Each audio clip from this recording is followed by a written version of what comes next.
It seems to be an extremely common experience amongst people who don't believe in certain non-scientific concepts to be told by others who do to be more open-minded. This advice is typically based on highly flawed thinking, including an inaccurate understanding of what open-mindedness is. In fact, being open-minded simply means being willing to consider new ideas. Science promotes and thrives on open-mindedness because the advancement of our understanding about the reality in which we exist depends upon our willingness to consider new ideas. Indeed, scientific discovery often requires entirely new ways of thinking. However, not only does believing in certain non-scientific concepts not automatically make you open-minded, it can often lead you to be the complete opposite. A neighbour of mine once noticed a moving lampshade in my front room and said it was a ghost. When I told him it wasn't, he said, "You've got the evidence in front of you," and said I was stubbornly close-minded and had no curiosity. When he'd finished his little outburst, I reached down and switched off the small fan heater underneath the lamp to stop its currents of warm air from moving the shade. It was actually my neighbour who'd had no curiosity in this situation. He'd leapt to an immediate conclusion and dismissed all alternatives. When you label an event supernatural just because it has no explanation that's obvious to you, you'll inevitably misinterpret evidence and make invalid causal connections. You'll eliminate whole realms of alternative explanation before it's even clear which explanations might be appropriate, and that's the very definition of close-mindedness. People who tell others to be more open-minded about so-called supernatural concepts often accompany this advice with one or more personal anecdotes they claim can't be explained. This is another flawed approach. Even if your experience can't be explained, that in no way strengthens the case for any supernatural concept. All it shows is that your experience can't be explained. Trying to suggest that a lack of explanation is evidence that supernatural powers are at work is actually a contradiction. In effect, what it's saying is, I can't explain something, therefore I can explain it. The unexplained is just that, unexplained. Furthermore, although it's quite reasonable to describe an experience and say you can't explain it, telling your audience they can't explain it is senseless, because your audience has no independent access to the events you describe, nor any way of investigating which details you may have missed or edited out. If my neighbour had told other people they had to accept his ghost story because they couldn't explain the moving lampshade, how would anyone be able to agree or disagree without knowing anything about the fan heater? Expecting others just to take your word that you've had a brush with the supernatural is simply unrealistic. Even if I saw someone disappear right in front of me, I'd recognise how unreasonable it would be to expect a complete stranger just to believe me without corroborating evidence, however personally frustrating that might feel. Someone once tried to suggest to me that scientists who ask for evidence before accepting claims are as close-minded as witch doctors. The idea that requiring evidence makes you close-minded is a fallacy. A willingness to consider new ideas doesn't commit you to accepting them unconditionally.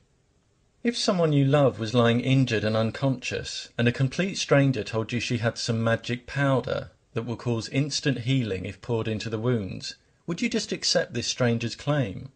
Would it be close-minded not to let her pour a substance you know nothing about into the open wounds of someone you love?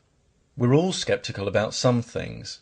If Alfie isn't sceptical about the existence of ghosts, and Beth is, it may be that Beth's experience of other people's flawed evidence and logic has given her strong reasons to be sceptical. Now, if Alfie develops a valid operational definition for what ghosts are supposed to be and produces valid evidence, Beth might one day re-evaluate and accept their existence. But it's important to remember that unless Beth says something like, "Ghosts do not exist," she's made no factual claim requiring justification or indicating a closed mind. I've watched a number of people work themselves up into a froth about me having a closed mind on some paranormal issue, only to realise when they start listening carefully that I don't actually hold the views they've rashly attributed to me. For example, when I say I don't believe in something, I've not said it can't be true. All I've said is that I've not yet been presented with persuasive evidence for it. Now, if someone describes an entity to me that's logically impossible, then in those specific cases I might well say X cannot be true, and I'll back up my statement. But it's a classic debating trick to exaggerate and therefore misrepresent another person's position. And when you treat someone's statement of non-belief as an assertion that something cannot be true, this is exactly what you're doing. If you have difficulty accepting that other people don't share your beliefs, then that's unfortunate for you, because there's a lot of difference out there. But if knowing that someone's beliefs differ from yours causes you to lose a sense of perspective when talking to them, so that as soon as you hear certain trigger words, you start grafting inaccurately assumed attitudes onto them, you're no longer communicating. You're merely rehearsing your own prejudices, and that's truly close-minded. In the course of my life, I've been told to be more open-minded by people who believe in a God but not reincarnation, and people who believe in reincarnation but not gods. Both groups seem quite happy for others to express skepticism when they do, but not when they don't. For these people, open-mindedness seems to mean agreeing with me.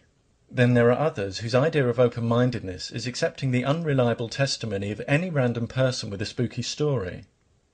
These people are often also fiercely skeptical of science. Certain comments can quickly reveal their poor understanding of what it is, and this results in two supreme ironies. One is that they're guilty of exactly the same skeptical attitude they criticize in other people. The other is that what they're reserving their skepticism for is a domain that emphasizes skepticism. In other words, they're skeptical of skepticism. Again, open-mindedness isn't about believing things. So believing in more paranormal things than the next person doesn't make you more open-minded, though it can be a sign that you're more gullible. And despite what some people would have us believe, it's not a virtue to be easily persuaded by people. Those who say it is, and that requiring evidence is close-minded, clearly wouldn't survive one day in a court of law. After all, what does the person with that attitude do in any situation where there's more than one version of events? And is it close-minded to require evidence of someone's guilt before locking them up? These attitudes don't stand up for a moment in the real world.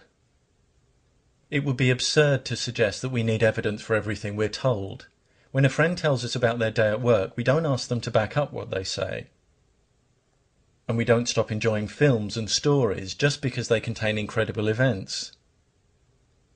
But when someone's trying to persuade us to accept something as fact or take some sort of risk, demanding valid evidence helps us distinguish true claims from false ones. And that's an invaluable ability in a world where believing false claims can seriously damage your wealth and your health. Critical thinking is not incompatible with open-mindedness. On the contrary, it empowers an open mind. Even though demanding valid evidence may lead you occasionally to reject ideas that are poorly supported but nonetheless valid, if and when evidence accumulates for those ideas, an open mind will allow you to reconsider them and possibly dislodge false ideas you'd previously accepted as true. This approach is promoted by science. By contrast, when you have an open mind but demand little or no evidence before accepting things, you leave your understanding of reality much more up to chance. Even worse, if you've accepted false ideas uncritically and close your mind to anything that contradicts them, you won't recognize true ideas even when the evidence is overwhelming, and you'll sabotage your own capacity for learning. If you believe in pseudoscientific and supernatural concepts, that's your privilege. If you want to put forward your personal reasons for believing in them, understanding that whoever's listening may have questions or find flaws in your arguments, that's fine.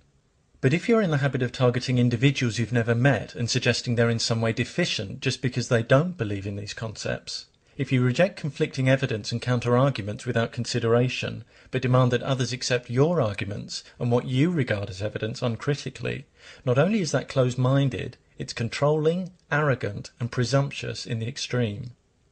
More importantly, when you're trying to make it seem unreasonable for someone to want evidence before changing a significant attitude or take a significant risk, the mere fact that your claim requires a suspension of critical thinking should indicate it's not the other person that needs to demand less evidence, but you that needs to demand more.